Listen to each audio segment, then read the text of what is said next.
Hi, this is Michael Uslan. You're listening to Batman on Film.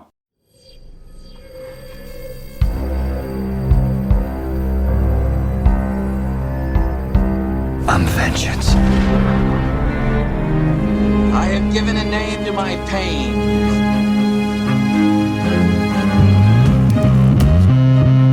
The Batman. Always waiting for some Batman to save you. It's simple. We kill the Bat of Gotham. I'm Batman.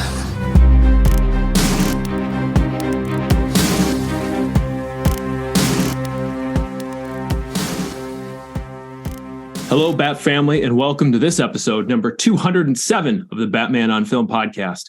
BOF is the sponsor and a proud member of the Batman Podcast Network. Check out all the shows over at batmanpodcastnetwork.com and follow us on Twitter at BatPodNetwork. I'm Garret Grev. I'm your host for this episode. Glad to be here. I'm happy to, if not talk to you, have you hear me talk to my pal here that I'll introduce in a moment. But if you do want to interact, you can always follow me on Twitter. I'm at Garret Wado over there. You can email me topics, suggestions, feedback, whatever you might want to hear on a podcast or maybe an article or anything, any of your thoughts. Why not? Over at my email address, that's garret.grev@batmanonfilm.com. Thank you for listening. Now, you may say to yourself, Garret, I do like to hear you talk, but I haven't heard you talk in a while because there's been plenty of social hours and plenty of animated podcast episodes, podcasts on Batman 89, but no real kind of core Batman on Film podcast. And I talked about this on the last episode. New Year's resolution was to do more shows. So we're doing a show today after a little bit of a drought. And I said, you know what? There's plenty of little chitter chat things we can cover. And who do I like to chitter chat with the most? Well, he is a SoCal punk rock pastor dad. He is the maestro of Mixie's mouthwatering treats. He is the guy that when you can buy them, and TeePublic doesn't pull them down, makes some of the finest, geekiest t-shirts you've ever seen. Stupid copyright laws. He is, of course, my buddy, Justin M. Kowalski. Justin, welcome to the show. Hey, man. I thought I was covered by parody law, but apparently... that only works on Twitter. If you put it in your username, parody, then you're parody. safe. Warner Brothers is like, no. I don't think Disney even cares that much, but Warner Brothers is like, those ideas are too good. They're too good, and we haven't been utilizing them well enough to make money, so you can't make money off them either.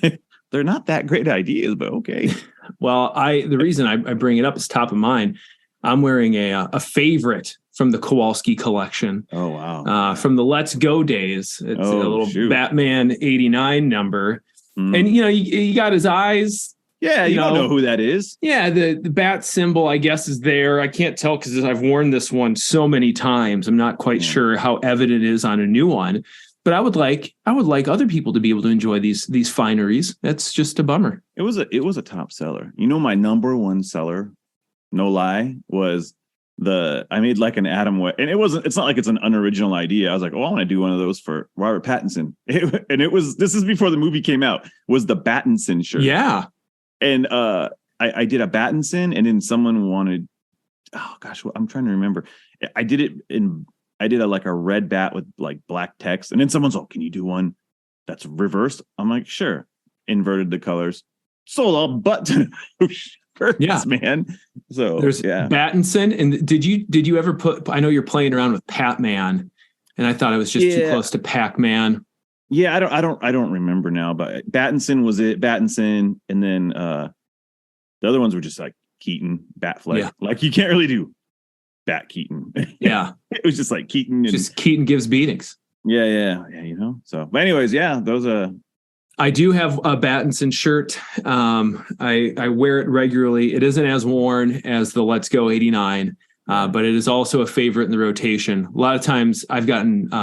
When I first got the shirt and I wore it to the gym, somebody stopped me and they go, "Oh, hey, it's because the Twilight guy is going to be Batman, right? That's a cool shirt." I'm like, "Yeah, I mean, Twilight guy, sure." But my buddy made this shirt. You should check it out. But it was nice. Your artistry recognized, all worldwide. We'll say worldwide. There's got to be somebody all the way to Minnesota. Yeah, friendly like Minnesota workout guys. Yeah, that's just good. having a chat. Go, hey, can I borrow that? Can I borrow them?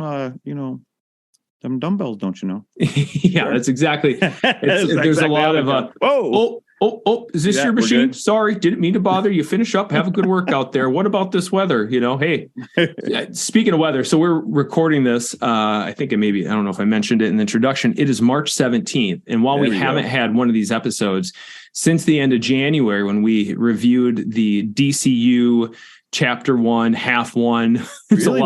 Was that when it was in January? Yeah, it's just the very last day in January. Wow. I don't think the episode got up to the beginning of February. So, for that reason, I'm still averaging a show a month, which, gotcha. there's worse podcast track records out there than that. Yeah. But the weather back in January was about the same weather as we have up in Minnesota today. I just went out and ran some errands earlier. It's cold. We had a bunch of snow and ice last night. Taking the family, we're flying out to Arizona for spring break this evening. And even the weather out in Arizona is not like scorching hot like we're used to. So the pool days will be there, and it's spring break. So everybody else that's getting out of their Midwest, snow hellscapes will probably be at the pool too. But I think it might be a little lighter population, soaking up the rays, which might not be a bad thing. May not be bad. You said we've been in kind of a drought of these, BOF proper shows. I'll tell you, out here in California, we have a drought, but not recently, man. It's been nonstop rain. I haven't turned my sprinklers on since I popped them on in the beginning of February for a second, but no, man, it's just been rain. It's going to rain again Monday, Tuesday. So anyways, it's weird, man. I haven't been out to California. Normally I get out there somewhat regularly, and I haven't been out there this year yet. I think I'm coming out in April. So hopefully by then it's warmer here and warmer there. And we can, we'll have to find an indoor spot. We'll figure it out. Enjoy a couple beers someplace and maybe check out some comic books.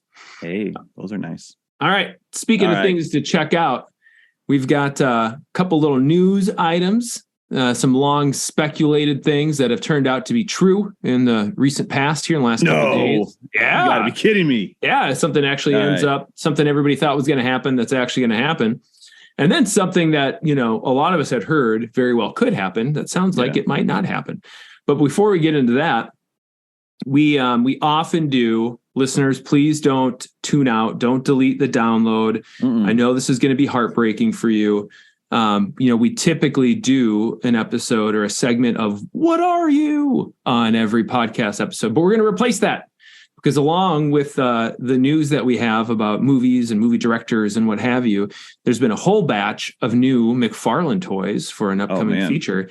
Normally I do this with Peter, Justin, so you get to do your best Italian Jersey because he's very fond of doing Kowalski impressions over at his podcast. And it's so accurate. Yeah, it sounds just like you. A lot of times I'll be listening to Straight Outta Gotham. I'm like, Justin got I still haven't been on that show, and Justin's on again, and then it's just Peter. Yeah. So with that, let's get into a little segment we like to call Peter's Toy Box. Where does it get those wonderful toys? All right, so Peter, where do you get these wonderful? Yeah. Well, I know a guy. Who works at the factory. I can't do that. That hurts my throat. That's like Bale level of Batman voice right there. I can't do it. Yeah, that's a good point. If Peter can walk around sounding exactly like you just sounded, which of course he does, then maybe Bale's Batman voice, isn't such a put upon affect. Maybe that was just him tapping into a different natural part of Bruce. Well, I heard when they originally did Batman Begins, they wanted him to do a little more of a Clint Eastwood, he like Batman voice, Oh, sure. He does it a few times, which I actually preferred. And then for Dark Knight, Nolan really just said, can you just go full Vera? And he's like, okay. So Pete Vera, I don't know if you guys knew that, is really tight with Nolan. He's, one of the I don't know, I guess you'd call like leaders of the Nolanite movement. And so it was just a way to honor Pete. So Nolan purist. Nolan only. Nolan cultist. Does anybody throw that one around? Nolan cultist? I don't know that I've heard that. Nolan, That's I did accurate. see. Yeah, Okay. Nolan, that's accurate for Pete. Told. It must have been Nolan. his close personal friend, Michael Uslan, who he's interacted with a number of times. And I think that's always- what happened. Yeah, it's probably Uslan hooked him up Yeah. and said, listen, I got this guy in Jersey. Yeah. I love him the most. I really think we could slip a little Peter into Batman. Yeah, And, he's guttural. He's yeah. good. Yeah. Well, Peter normally tells us about toys, but there's a Yes. whole bunch of McFarlane toys coming out for the upcoming Flash movie. And Yeah. in the internet is a buzz with Yes. various thoughts on these toys. Now, I've said this before. I typically am not an action figure guy. The action figures at our house are either, well, I shouldn't say I'm not an action figure guy. I don't buy a lot of the new comic book related action figures. I'm of it. My vintage of action figures goes back, of which I have far too many, to Masters of the Universe and some 80s stuff that I've got more than my wife is comfortable with me having. It takes up quite a bit of our garage. But I do appreciate them. And the Mark McFarlane figures are normally pretty lauded. So far from what I've seen on the internet, these Flash figures, it's a little bit of a mixed reception. Is that fair to say? Yeah. It's really funny that it's like McFarlane, when he first got the DC license, I mean, it's real Batman heavy. And I think he had to, like, because Batman sells, right? And it's kind of ironic, like for this Flash film, it's very Batman heavy. It's funny seeing a Batmobile with a Flash logo on it. Yeah. It's all the Flash Batmobile. And a very familiar Batmobile at that. Yeah, so like his whole, everyone was kind of speculating what's it going to be, and so the release wasn't surprising at all. Most of the figures, my take with McFarlane is he's been really good at doing like some of the comic accurate figures, especially these last few waves. My son's into them, so I've been paying attention a little bit more.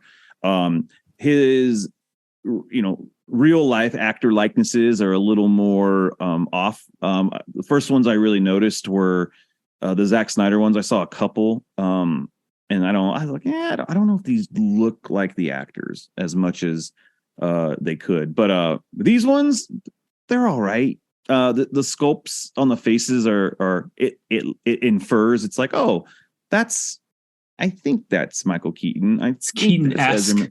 Keaton, yeah, it's Keaton-esque. Like we were talking about this a few weeks back. I think when they started leaking pictures, I still feel like the Kenner Dark Knight collection Michael Keaton figure looks more like Keaton than these McFarlane faces. But the figures, it's a nice little round of figures coming out. You get the Ezra Miller Flash, so you get Ezra him adjacent. I mean, it kind of looks like him. I mean, all you really got to sculpt is his face, just his chin, right? Yeah, so you nose get that down. So you got two versions. You have the version that has a modified Batman Returns suit, which is kind of cool. So I'm like, ooh, so they sculpted a Batman Returns suit. So it'd be kind of cool if we got actual Batman Returns. Oh, good thought. I haven't seen that. Later. Right, Yeah, like I've seen the Keaton figure is like the Keaton in the suit that we're going to get in the movie, not necessarily a throwback figure. Yeah, we haven't. It's just they just have the Keaton suit because that Flash spray paints it. So they have the Flash in the spray paint suit. So I'm just McFarlane, but in the line, they could easily just do a. They could easily do it because or something. Yeah, because he even has the Jason Fayback three Jokers Batman figure has the Keaton belt. I mean, that's a Keaton belt that's on there. Yeah, 100%. So I mean, if they want to like retool some stuff, they can make a Batman Returns figure. So there's that. There's the Michael Keaton Batman, which has the updated armor. There's a Supergirl, and then those are the figures. There's a variant though. They called Gold Label. Means it's like a store exclusive. I think it's Target. Hey, shout out to Target, to Minnesota. Yeah. Hey. There's a maskless Michael Keaton figure, and so it's just Batman in a suit looking like an old guy. So that's great. Yeah. Batman in a suit looking like an old guy. What's wrong with that? So, shows up all over the place. Yeah, and then there's a bunch of vehicles, man. There's the I'm gonna build Garrett. There is a Affleck's. Oh yeah, I forgot. There's an Affleck Batman figure which looks awful.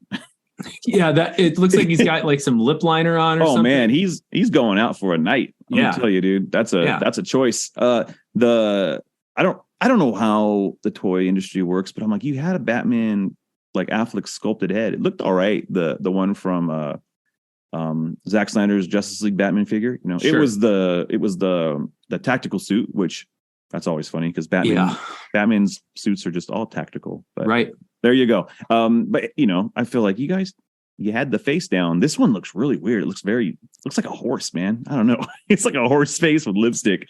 I'm like, I don't know. It's Sarah Jessica Parker. I don't know. She's in Batman. Hey, that was Sarah mean. Jessica Parker taking strays on the Batman NFL podcast. No. It's accurate. It's accurate. Yeah. From the trailer, the suit though was a little more gray and blue, and this figure is just looks like a big bunch of black and gray. I was surprised by that because that screenshot from the trailer made a lot of rounds, either people saying, hey, look, you can do blue and gray and it looks fine, or people saying like, oh, this does not look good. Yeah. But that was out pretty widely. Yeah. It was super visible in the Super Bowl. It was there for long enough for people to notice that it was Batman wearing blue and gray in the Super Bowl trailer. And then to see the figure is all black. I'm like, oh, is it a variant? I don't understand. Is there going to be two versions of this? And now you can fill an extra peg so it's an easy repaint. Because the cost for I've learned a lot about the toy industry watching this YouTube channel I enjoy called Toy Guru. The guy who runs it, I forget his name, but was the head of the Mattel He-Man sort of, the classics, and ran that line for a while. And he talks a lot about like tooling expense and why it makes sense. You see so many figures, particularly of that era, where it's like, oh yeah, those are the same bad guy arms that are on every bad guy, and now they show up on a hero here with these different feet and a different torso, because the expense is really in the tooling. And if you have the tooling done, then you can reuse that pretty efficiently. It's not super expensive to do. So it is. I was kind of surprised to see a different head sculpt on those pictures of the Affleck figure when it was totally different than the Affleck figure they made just a couple of years ago. Because that seems like an easy cost savings measure. But, yeah. And again, I don't know. Sometimes you're like, oh, I get it. Like they call them bucks. Like, oh, they're using that same Batman buck over and over and over for a few figures. And then McFarlane's not as bad as like Mattel and Hasbro, but like, right. Yeah, it's still kind of weird, but McFarlane likes to do variants, and so maybe there's a color update later. But so there you go. So that's the figures as of now. I don't know if there's like a wave 2 or there's other little things that are going to pop up. There's also the one's a spoiler, so I won't say the spoiler. Okay, yeah, I won't say the spoiler figure just in case Pete'll get upset. I didn't know about that figure. Michael didn't tell me about that. No. So, but then the vehicle. So they have the Affleck Bat Cycle, which is really cool, which is kind of reminiscent of the White Knight Bat Cycle, which they made as well. And then this was the big surprise that got dropped last week was there's a McFarlane store exclusive Batwing, and that thing's $400, man. No way. It's huge. It's to scale. And so your 7-inch figure, think about that, how big this sucker is. So it's $400. And my son's all, Dad. I'm like, sorry, bro. Yeah, $400, man. You're not even gonna be able to play with that. I mean, you can hang it up maybe, but like nice display piece. Maybe it's an investment opportunity. Is that going to be $525 in a few years or something if you keep it in the box? Yeah, some of that stuff is, man. If you can flip them, those HasLab things. I paid attention. I'm like, oh man, there's people that double dip because they can send it off to someone else for twice the cost. So yeah, there's that, and then finally, what everyone's excited about is the '89 Batmobile from McFarlane, and so it's cool. It looks nice. I will say I'm disappointed it's not a 2-seater. I'm like, how come you don't make? And I get it's probably a cost thing, because when you look at the figure, the car does look, it's not really a true scale. It's a little smaller. Like if you're gonna, how long would that car be if it's a 7-inch figure? How long should it be? Probably should be about 23, 24 inches long. I don't think it is. But it looks like it's a good looking car. I can't complain about it. I'll probably get one for my son. It's going to be, I think, about $69 to $80. I was just going to ask what the price point on that bad boy is going to be. If the Batwing's $400, then that Batmobile sounds that like Batwing's big though. The Batwing is big. Yeah, it's real big, man. Like and they probably know they're not going to sell a lot, so they have to like up the cost. They know it's going to be more of a collector market type of thing. So yeah, I was curious when you said store exclusive. I'm like, which store? Because you're probably not buying off the shelf at Target, right? Like that's it's going to be his store. His store. Okay, that makes much more sense. Like you don't just slap a bullseye on that boy and put it on the bottom shelf at Target and expect to move units. Yeah, but sometimes like he had the Batmobile Beast from Dark Knight's Metal, and he put one out at Walmart. It was a Walmart exclusive, and I don't think they were selling, so I snagged one for $25. No way. Yeah, and it came with like a figure and everything. I was like, dude, $25 ain't bad. And so my kid, he thinks it's he rolls it down the stairs. It rolls. It's kind of fun, but yeah. Well, I might have to expand my shopping proclivities as opposed to just, cruising through eBay for a bag of random He-Man accessories and parts. I might actually have to go to a retail shelf and see what we got. I wish stores carried more toys outside of Target, because I think like the death of the specialty toy store has led to some of that, challenges, right? It's more challenging from a production standpoint. You kind of have to go to your point, like it's really Batman heavy. Well, that's what you're going to get because Batman sells. Yeah. And if it's a retail environment at a general big box store, you got to go with the units that are going to fly off the pegs as opposed to little lesser known characters. So I know that's what the pre-orders and, direct, Mattel did that for a lot of the He-Man classics was pretty much all, direct to consumer, but different business models. It doesn't stop them from making toys, just maybe makes it a little harder to get your hands on them. Yeah. That's what I've noticed with my son. He's like, Dad, he sees it. And then because he watches the YouTube review guys who get them sent to him for free. He doesn't understand that. I've said, your own channel, bro. Maybe they'll send them to you. But and he's all, Dad, why isn't this figure here? I'm like, man, like it's just hard. It's just, I don't know how to tell you, buddy. They have to sell all these other figures that no one wants before they put the new ones out on the shelf, type of situation. It's the way it works. So, yeah. And there you go. There's they look pretty decent if you're wanting and in McFarlane toys, they still haven't really hit the price hike. Like Marvel Legends are hitting about $25 now. They moved from $19.99 to $25. McFarlane is still floating about $19.99. Maybe I've seen some for $22, but here's the thing. Most of the stuff I snatch from my kid, I get it off of Amazon, and there's sometimes like a discounted rate, Find a flash sale. Yeah, I'm sure like you can get a Black Adam, dude. Black Adams everywhere. Like there's a guy I follow on a McFarlane forum, and he's like, he's all Walmart update. It's still a whole end cap full of Black Adam figures. He's all, no one's bought one. And they keep discounting the price. It's like, might take a little while to move through those. Those are going to be showing up at your discount retailers and secondary stores, and maybe they show up at your Dollar General at some point or something like that. Do you have Dollar Generals up by you guys? Nah. They have 99-cent stores. Okay, that's what it is. But even cheaper. I thought things were more expensive in California. Wow. They are. Well, I think they changed the name to 99-cent plus or something. Like that. Sure. Yeah. So and it's not 99 cents. It's $1.99 or $3.99. Yeah. So everything ends in a 99. It's like, what's this? Well, this is the Batwing. It's $399, but 99 cents. And 99 cents. That's how it works.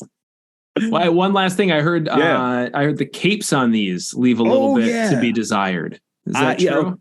Yeah. Okay. So I'm so glad you brought up this really nerdy thing. Okay. So well, I mean, if the listeners are tuning into a Batman on Film podcast, it's a dedicated group. It's dedicated. So here we go, friends. Like, I'm curious what people think about capes. Capes is a weird thing, especially in action figure markets. The cloth cape is, desired for folks who want to put their Batman into a vehicle. You have these vinyl, like sculpted capes, which I think look really awesome and dramatic. McFarlane does them like no one else does. His capes, if you look at them, like, oh man, you can see like texture to it. So for this Michael Keaton Batman, I think even the Affleck, they all have cloth capes, and they look really stupid. They look like it just looks like a kid put a blanket on them. A beach towel. Yeah, and you're like, it doesn't, for me, it doesn't work with the aesthetic. Like, it would be nice if he gave you two capes, I guess, if you want to throw Batman in the Batmobile, because that Keaton, that was the first time you saw like a leather, flocked cape.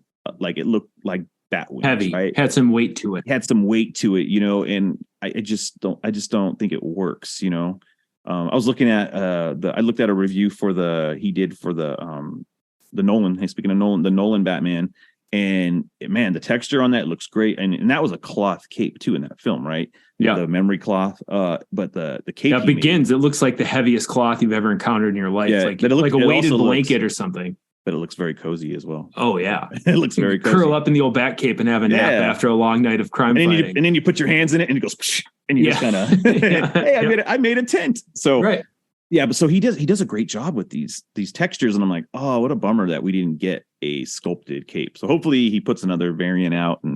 But the big seller for that is you're gonna put your Michael Keaton Batman in the Batmobile, and if his cape isn't cloth, all the nerd dads and boys are gonna be upset that their Batman can't. Playability is hurt. Yeah. So I get it, but like that would be my criticism of it, is like, oh man, give us a nice vinyl cape. Sell it for $5 online. I don't know. Ooh, there you go. That's a nice basket building opportunity. Yeah, maybe Retail that repaint sector loves that. Yeah, maybe the repaint or the redeco, like the Batman Returns. I know they're gonna make it. They have to. They got it. The parts are right there, man. Just paint right that in front of black. you. Yeah. So there you go. There you go. Well, you know what? At different points here, I thought it was actually Peter in Peter's toy box. So thank you, Justin. So I'm gonna get all of them. I already pre-ordered them. I'm a Batman fan. You're not a real Batman fan. Eric and Garret don't buy action figures. You're upset. It's you'd rather have a Toy Biz 2-seater with a convertible top. There you go. That was Pete Vera. That is Peter Vera, and that is Peter's fan. Toy Box. You want to read comics? 3, 2, 1. Cue music. Cue Becky. Good evening. All right, switching lanes just a little bit. We'll talk about this one first, since we're on the Bat talk, and then maybe we'll end with a little not Bat talk when it comes to the movies. But we've established that Ben Affleck. Who? Ben Affleck. Maybe you've heard of him. He's a director and movie star. He's played Batman a little bit. Yeah. He's playing Batman one last time here. One last time in The Flash. He just did an interview with a Hollywood Reporter. Good interview. Check it out. It was good.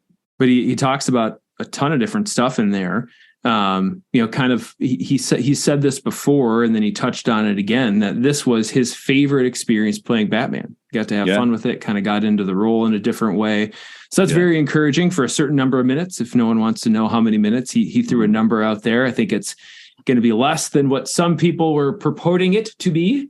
I heard it was longer than all the lines Henry Cavill had in BVS, though. I believe that. For a second. That was just what I heard. It's probably more words and everything. So we'll see what comes of that. But one nugget that he did say was around whether or not he would be involved in future DCU projects as a director. And Justin, I don't know about you, I was a little bit surprised at the answer. So what Ben told, I'm going to paraphrase for Ben, I don't have the quote right in front of me, is that he said, James Gunn is a great guy, but he wouldn't want to direct anything in this new Gunn DCU with how they're doing it. Yeah. Now, we had heard, and James Gunn had said previously, that they were working with Ben Affleck. I think the broadest held thoughts were he would direct a project in this DCU. It felt like all but confirmed at different points. Yeah. Signs had pointed at various instances to that being Superman Legacy, and then at others, speculation, of course, around Brave and the Bold as the Batman feature of this first chapter of the DCU. Justin, were you surprised that Ben had said, "Hey, no, I'm not going to actually do this thing," or was this something you thought was predictable? I mean, I don't know. I felt like Affleck's been wanting to get out of the whole Batman thing for a while, and so none of this ever surprised me. I wanted to go back to like James Gunn. His quote was like, "Hey, we're talking to these guys. Affleck, is on board. I don't even think he said he's on board. He said he may be on board. Now it's just turned into he's a liar." Right. James Gunn's a liar. He's not to be trusted. No, he's the new snake the internet. Yeah, he's probably the new snake. Freaking snake. James Gunn's the snake. But sorry, your original question was like, did I think? Were you shocked to hear Affleck say, "No, I'm not interested in doing that"? No. he seems kind of like a guy who's like, it depends on his mood. Where is he at? Right. For a while he was, I'll never do a superhero movie ever again after Daredevil. And then Homeboy signs up for Batman 10 years later. Right. And then he really enjoyed playing Batman in BVS. And he even said that in the article, like I loved what we did in BVS, and he's actually been pretty like grateful. like for the films that he got to be a part of. He said, BVS was one of his highest, blockbuster films he's ever been in. He's I haven't been in a movie that made over $800 something million. Like, that's a win for me. Like, he kind of criticized the failure side of that, when all that stuff came out. And then I think he's pretty classy on like how he approaches stuff, but maybe he's a little grumpy. Classy and grumpy is how I would label the man. And then even said, hey, the film, the Zack Snyder version, highly rated on IMDb. How is it highly rated? I don't know. Yeah. But like, he's appreciative of that, but also recognized, dude, the whole filming that movie was a heartbreak. It was hard. I was away from my kids. It was just not a good season for him. And so he's happy that he finally got a take on the character, but I think he's done. I don't even know if he wants to be involved in it. Cause I feel like here's what happens. I think he knows, I think he can read the tea leaves and go, if I'm involved in anything DC, all I'm going to do is just get hammered by like, well, what about this? Are you going to return to be Batman? Are you going to just what happened with Live by Night? When he did the whole Live by Night thing, it was like, when are you going to start Batman? Are you Batman? When's Batman coming? Are you going to write the Batman movie? Are you going to direct it? Are you going to this? And it was just like the press coverage of that movie was so little about Live by Night itself. It had to be, especially when it was a super big passion project of his, to then only get asked about Batman the whole time he made the rounds had to be super annoying. Yeah. And then it didn't do well. It underperformed, and, and he's going through divorce and alcoholism and all that stuff. So I think it's wise for him to step away, and B, I see why he wouldn't want to be a part, even if he was like, man, I know he loves the character of Batman. Like, I think people know of his fandom, but it's like, I much rather would make some smaller films like this whole Air thing that's coming out. Like, he seems passionate about telling stories and the right stories. And, maybe he does. I think Bill posted something like, maybe he does like a one-off DC film later on, but right now, there's still too much Snyder stink over everything. Like, you just don't want to engage in that fandom right now, because it really is a beatdown. And like, God bless James Gunn, how he handles it, but you're already seeing it right now. Like, that kind of fan base is coming up saying, again, he's a liar. He's not to be trusted. He only wants to cast his wife and all these things. Oh man, that's been the weirdest thing. Yeah. So, I don't know, man. I'm not surprised. I'm actually like, I would love to have Affleck be a part, and his talent is, man, what a great director. It'd be great to have him be a part of these things, but it doesn't make sense if you really pay attention to how he's communicated over the last few years. It's probably best for everybody to like, just, hey, hang up the cape, finally. Be done. Again. Yeah. Again, come back in 30 years. I wasn't terribly surprised. But it's only because he's been so wishy-washy on some of this stuff in the past, and it's been tough. And this isn't a slight on him in any way, because these actors are put in these positions, and there's things going on behind the scenes and NDAs and stuff that your publicist says you can say, and things the studio doesn't want you to say, and the list goes on and on and on, right? Yeah. But he's kind of been historically back and forth all over the board. I'm Batman. I'm going to play Batman. Even after Reeves was hired, I'd crawl on the ground as an ape for Matt Reeves. And, so sometimes they kind of just say what they have to say in the moment. And is it a little less than honest? Sure. But it's part of the business. And by the way, this is a whole business made up on playing pretend. So if during an interview, you have to pretend something's not going on or is going on that isn't or might be, then I get it. And that's not me saying I think Affleck lied in this interview. I just think situations change, and you're at liberty to say different things at different times. Yeah. So could he still direct a movie in the DCU that fits into the connected universe? Yeah. Is he going to get crucified for it? By some small segment of weirdos that are making life a living hell for everybody involved in this stuff, when it comes, if they care about the social media side of it. But it doesn't necessarily mean he'll never, ever do it. I think the Elseworlds banner would be interesting. Yeah. And I think if he was to direct Batman, that would be brutal for him.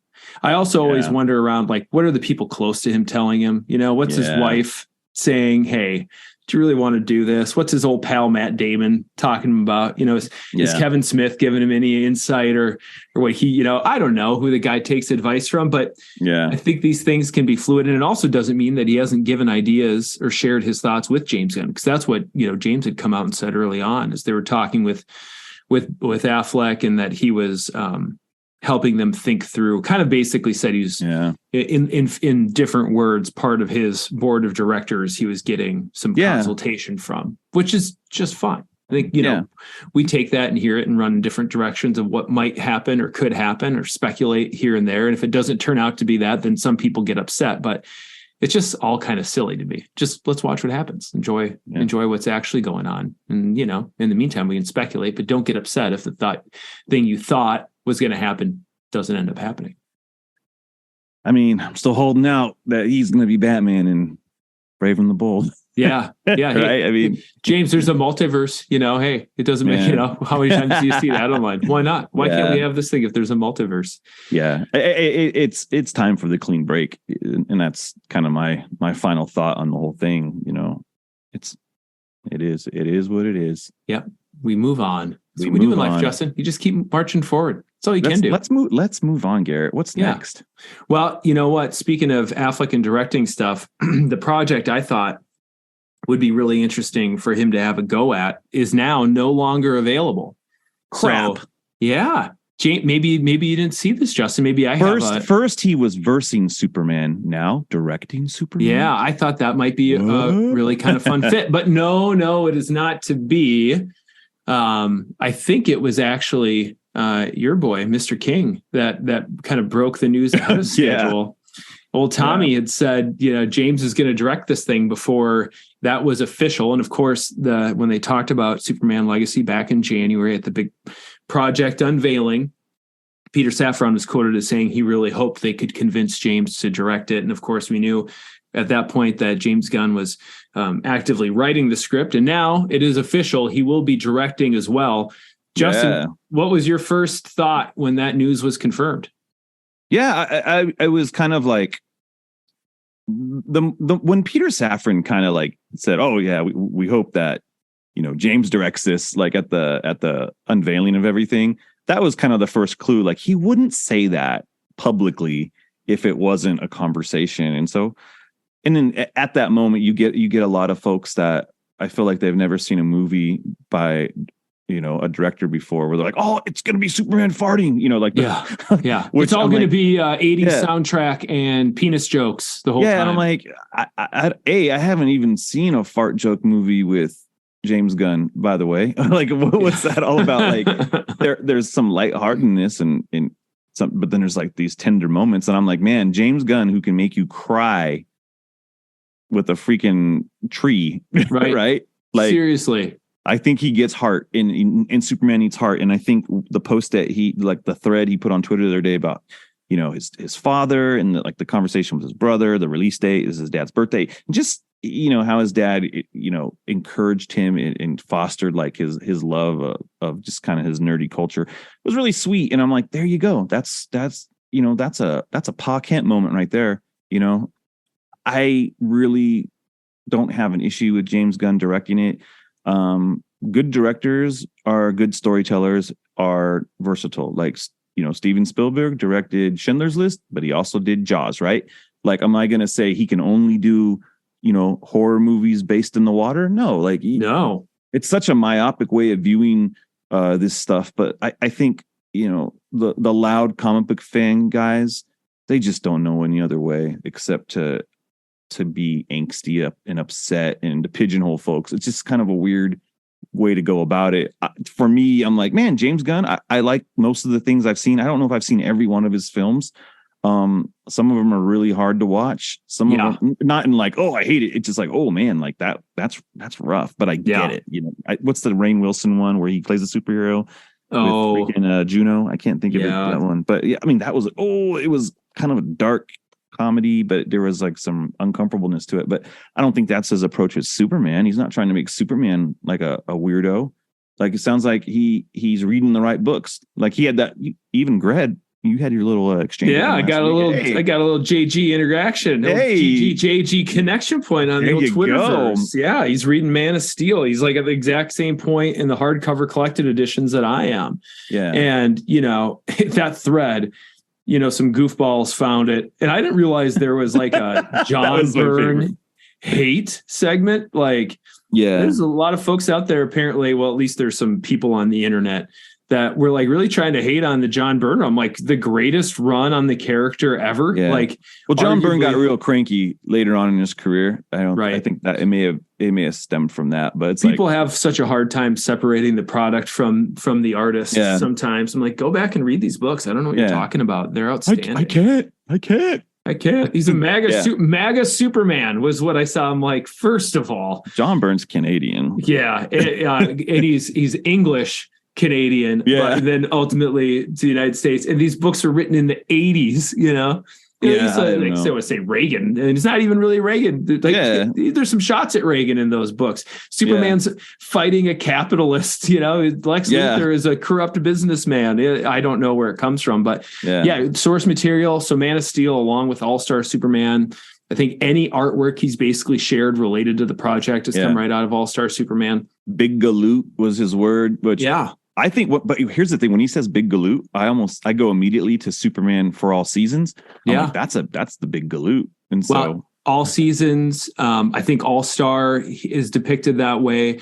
Man of Steel, right? It's sort of like Clark is a built dude, but he's a little bit hunchier. He's not as broad chest and peacocked, but he's no Ryan Lauer. He's no Ryan Lauer. Yeah, he doesn't have those kind of pecs, but good Lord, who does? I mean, that's next level.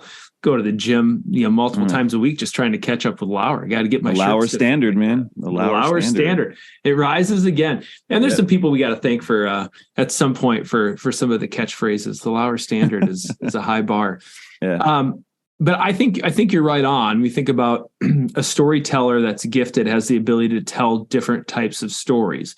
And whether it's been some of his, kind of gross out horror stuff to, gosh, I wish I could think of that Rainn Wilson. I think it's called Super. Is it? Yeah, Mike Super. Okay. To Guardians of the Galaxy, like there's, and of course, Suicide Squad. The Suicide Squad. You see him really be able to draw emotion out of characters that you have no reason to care about going into it. Yeah. So I think Superman, a character that's beloved, not just to the dedicated fan base, but to the general audience, to the public on a broader, this is a character that's been in the ether for, decades and decades and decades now. Right. Yeah. So you think about what he'd be able to do with that. And he talked about, they first offered him Superman when he came aboard to do the Suicide Squad. And he didn't think he had a viable in to tell that story. And he went back and thought about it and found the approach. He didn't go into a ton of detail, but it is related back to his relationship with his dad. And then thinking about what he could have to say about Clark's relationship with Pa Kent, John Kent, and then also his Kryptonian heritage, which is, I think, outstanding. I think, and it's also something, and I don't need to say it every time I talk about it, but I'm on record, along with Bill, borderline love Man of Steel. I've got my quibbles with some characters and choices they made, but overall, I think it's a really, really good movie. Yeah. That was a piece that I thought was missing. They tried to find the mark of the relationship with Jonathan and Clark, and it didn't quite work for me and a number of people. So I would like that. Yeah. I'd like that a lot. If this can be a bit of a course correction, because it's really been since Superman the movie, since on screen we got a good view of that relationship. So I'm psyched about that. I think the bones in Man of Steel were good. I think there was some nice moments between John and Clark, but it was like it leaned too much into like trying to real world it, that you didn't really get the love of a father, and then he got sucked away in a tornado, which was really stupid. Well, I was, one of the ways I hadn't thought of it this way, and every time I get a chance to talk to this dude, he says something pretty insightful that I'm just like, oh man, you're a really intelligent cat. I was out in Seattle last fall and got a chance to hang out with Paul Herman and Chris Clow. And we watched Green Lantern, and we talked a bunch of Superman. We talked all Star Wars sequels. We just geeked out for a whole night in Paul's basement, which is, like a hidden layer treasure trove of all things dorky. That guy's book collection is insane. But we talked about Man of Steel, and what Klaus said, what really didn't work for him is sort of the ethos and morality of Pa Kent is probably the most powerful force in the entire DC universe. Yeah. So it's so important that you get that right and that relationship right in a meaningful way, because it's Jonathan Kent's morality that influences the superhero that Superman is. Yeah. And that expands all the way out into the future through the founding of the Legion of Superheroes. Mhm. It influenced, countless other heroes within the DC universe. That all kind of morality can be traced back like a genealogy chart to Pa Kent. So that relationship being something that's influencing what Gunn wants to do, I think, if done right, could have a major impact on the stories and the movies they're going to make. Now, does it need to show up in every single thing? And I do this because Pa Kent taught Clark Kent to do this, and that's why Superman is the way he is. No, but it's a nice through line. It's a nice little genealogy and something good to have in the DNA. So I was very encouraged by everything he had to say. Yeah. And he's obviously a gifted visual director too. Yep. So I'm all for it.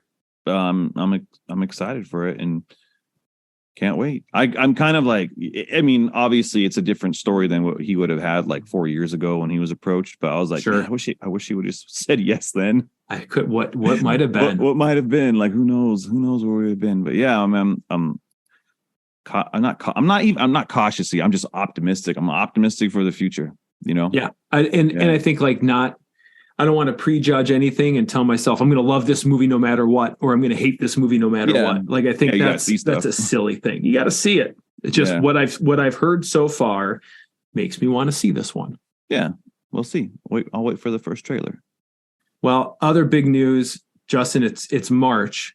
March Madness for basketball is underway. Are you a big college basketball fan, Justin?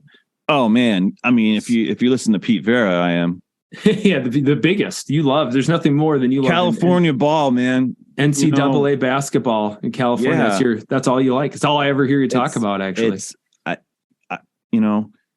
can't even break the surface on my knowledge of the NCAA.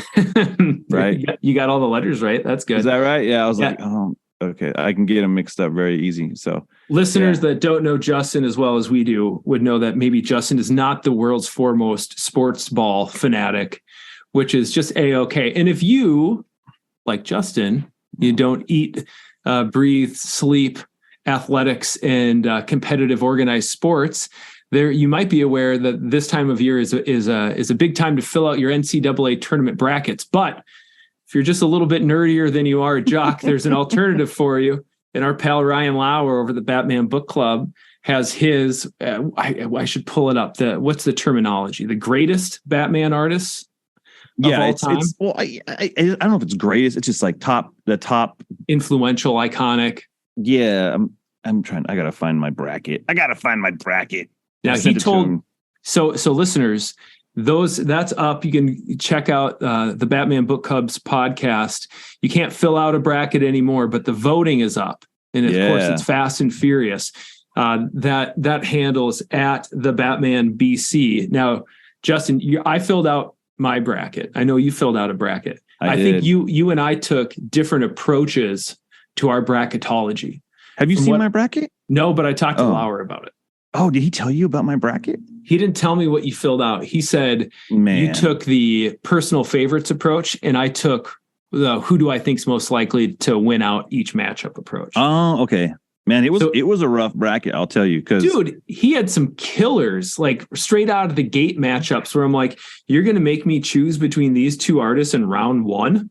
Yeah, I'll tell you. I'll spoil a couple of them if you want. Yeah, let's hear I won't go to the top.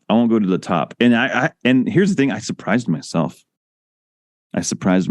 on a couple of them. I'm like, because I've actually looked up like a kind of a definitive, picture of each artist. Sure. Very smart. Gotta do your research. Yeah. Put in the work. Do the work. Yeah. Put a little bit of my real feelings in there. But I'll tell you just that from the first bracket of Jim Lee and Clay Mann. Yeah. I went Clay Mann. I went Jim Lee. Did you really? I mean, and I love Jim Lee Batman, but I think I'm like, I like what the rookie's doing. I like what Clay Mann's doing. New kid on the block. Yeah, Jim Lee. I mean, he has his Batman art. He's got a bronzed Batman statue in Burbank. Like he ain't hurting on notoriety. But I was like, you know what? He doesn't need that Kowalski vote. He doesn't need my vote. He's already got it. I appreciate it. I retweeted it, and some of my fantasy football followers who also I've learned over the years are into Batman. Were like, oh my gosh, the one that got mentioned to me a couple of times was Kelly Jones and Matt Wagner. Oh, right yeah. out as in the first round. That got some people thinking. I was a little bit torn up between Tim Sale and Dick Sprang. Oh, that was easy for me. Really? Did you go Sale? Yeah. See, I was tempted to go Sprang just because of historical. Like, it was a tough one. I did go Tim Sale just because, near and dear to my heart. And of course, anyone that listens to Ryan's show knows how much he loves The Long Halloween. I also, am a very, very big appreciator, and I love that art. Basically everything they've done through that collaboration. Yeah. So it'll be an interesting one. Yeah, it'll be an interesting one. The people were really upset about the writer bracket one time, but this one's it's hard. It's hard to make a bracket, and even now, like we're like, oh man, it would be cool if we put this person in there. He was just kind of sharing the 32 folks sounds like a lot, but then you're like, oh man, like how many people have drawn Batman over the years? How many people have drawn? But like the hard part is like when I look at greatest, I think of definitive. I mean, there's been people, and I always ask myself, like, how did that person get on the Batman book? Like, right. Some of these guys weren't there was an artist, and I won't even name him, but he was like in the mid 90s, and I think he was on Detective. And I remember there's they're like, Batman's never looked so bold, and it was like it was so odd, man. I know what you're talking about. Yeah, I'm like, what a weird. Why? And I was always like, as a kid, how come Jim Lee's not drawing Batman? Right. Not till 2003 did he get on there, right? It blew my mind when I first saw Hush previewed in Wizard Comics. I was like, no way. I just couldn't believe it, because Jim Lee to me was Wildcats and X-Men. To have him on Batman was like mind blowing. Yeah. Well, I was always like a DC kid, but I just I like Marvel, but I was the DC kid. But I was always like, how come our artists aren't that great? Right. Right. So you always were kind of wanting something a little more like, flashy to jump on a book, like I was like, man, the Superman books always had a great artist. Oh yeah. Like nonstop. Yeah. And I love Breyfogle, but once Breyfogle was off the book, I was like, who are these guys? Yeah, it was weird. It was sort of a little bit of a lost era for like really impactful, memorable, and tenured runs on the book, right? Like, you're coming away from a par, like how many years was he on that to then kind of go through the rotations a little bit. But anyway, anywho, vote for that. Would love some engagement on that one. And if you think like I do, vote even more, because I've never won one of Brian's brackets. I would like to come away with definitely did not win. I know I didn't win. Yeah. All right. Well, Justin, pleasure as always, my friend. If listeners want to interact with you or listen to any of your other thoughts, where can they do that? You can follow me on Twitter at Justin M. Kowalski. Spell it right, and you'll find me. That's all I can say about that. And then I've been hosting the Batman on Film chapter by chapter Batman 89 shows.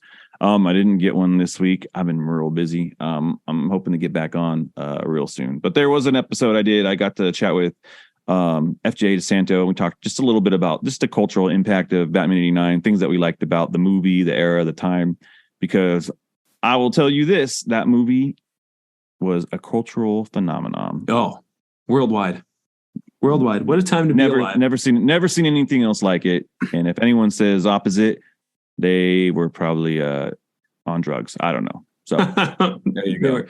They're out in the multiverse someplace. Yeah. It's funny to listen to it. I really enjoy that. And I like the conversations around the cultural impact, because I'm kind of in the middle of, age-wise, where the two Ryans and I think Peter are, and then where like you and Eric are. So I was old enough to experience it, but I wasn't like all the way self-aware preteen or teenager. I was like a young little guy, but not so young that I didn't see it in the theater. Well, you didn't see it in the theater either, I guess, right? I know. I was able to soak it in. So that's fun. Check that out.